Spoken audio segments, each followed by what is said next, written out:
to pull out the victory over Roddy Piper. And WrestleMania display of professionalism from him makes the moment all the more memorable. Up next on this WrestleMania train down and the first ladder match to ever take place at WrestleMania. Shawn Michaels captured his first Intercontinental Championship with a big win over the British Bulldog. But in the fall of 1993, Michaels would be stripped of the championship due to inactivity. As the Heartbreak Kid watched from the sidelines, Razor Ramon would capture the vacant championship. At the 1993 Survivor Series, Michaels would announce that he was back and that he only had one mission: to humiliate Razor Ramon, who he considered to be a fake champion. Having never been defeated in the ring, HBK still believed he was the rightful Intercontinental Champion. There is only one undisputed Intercontinental Champion, and it is the Heartbreak Kid, Shawn Michaels. Never one to back down from a fight, Ramon was more than ready to face Michaels anytime, any place. But Shawn wanted to play games with the bad guy, interfering in his matches and even performing Ramon's vaunted Razor's Edge finisher to taunt him. Shawn was also very open about relying on his 7-foot monster of a bodyguard, Diesel, to help him get through any tough situations. WWE officials, forced with figuring out how to decide who the true Intercontinental Champion was, came to a decision. Both championship titles would be suspended above the ring in a ladder match, so with the menacing Diesel at ringside. Stay focused, and maybe you'll be oozing enough machismo to climb that ladder of success.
is still the real champion from ringside. It looks like the Heartbreak Kid needs a new plan.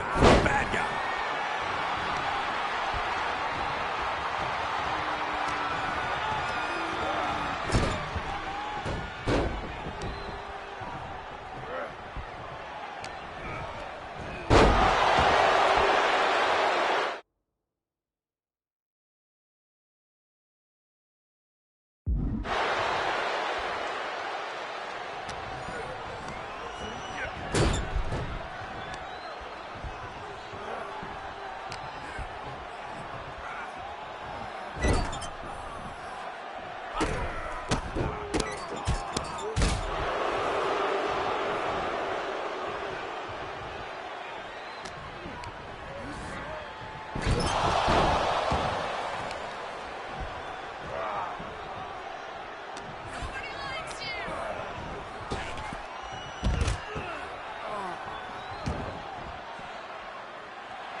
onto the downed Ramon. It was now or never for Razor Ramon as his grasp on the Intercontinental Championship appeared to be slipping.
The latter match would open the door for future classics, like the TLC and Money in the Bank matches as well, forever sealing its place in WrestleMania lore.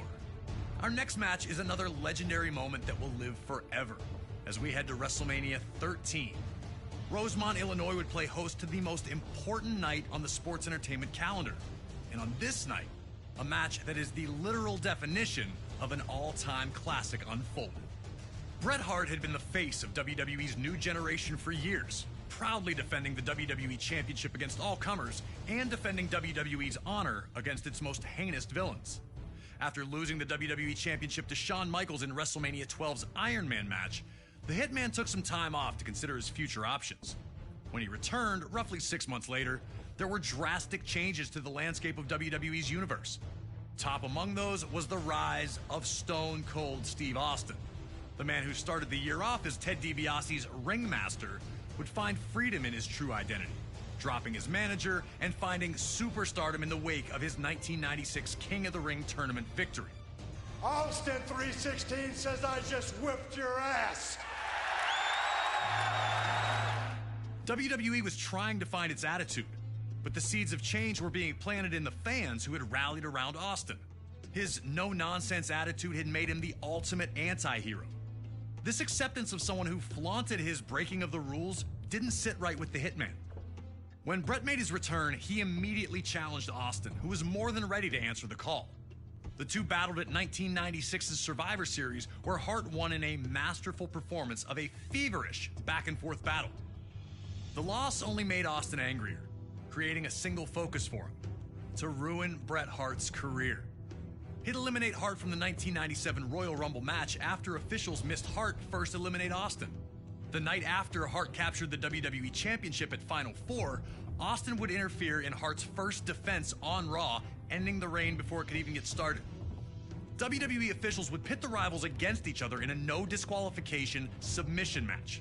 The loser would be forced to admit they were defeated by the better combatant. To make sure that order would be maintained, a special referee was assigned. While Hart had the edge in submission wrestling, Austin was no slouch in that department. And he also had one other thing going for him: his promise to the world that he would never in a million years give up. Once the match started, these two unleashed months of hatred on one another. We were lucky enough to talk to the Rattlesnake himself, Stone Cold Steve Austin, to get his thoughts on this classic encounter. A lot of people think that the WrestleMania 13 match between myself and Bret the Hitman Hart is one of the best of all time. Certainly one of the best in all of WrestleMania. To me, it's a very special match because everything happened so magically, and specifically WrestleMania 13 cemented the legacy of who and what Stone Cold Steve Austin was.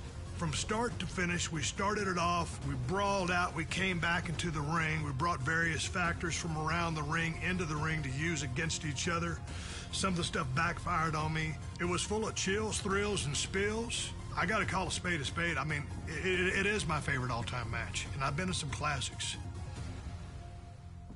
Always an honor to get to pick the brain of one of WWE's top-level legends. Thank you again to Stone Cold for talking with us about WrestleMania 13. And now it's on you to try and find a way to take out WWE's toughest SOB. Remember, there are no disqualifications, so use whatever you can, and maybe you'll find a way to get him to surrender. I just wouldn't recommend messing with the referee. Shamrock's ankle lock is nasty.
Hart immediately showed why this match was perfect for him. Instead of just punching Austin's face, he'd attack Austin's legs instead. Bret wanted to make sure that his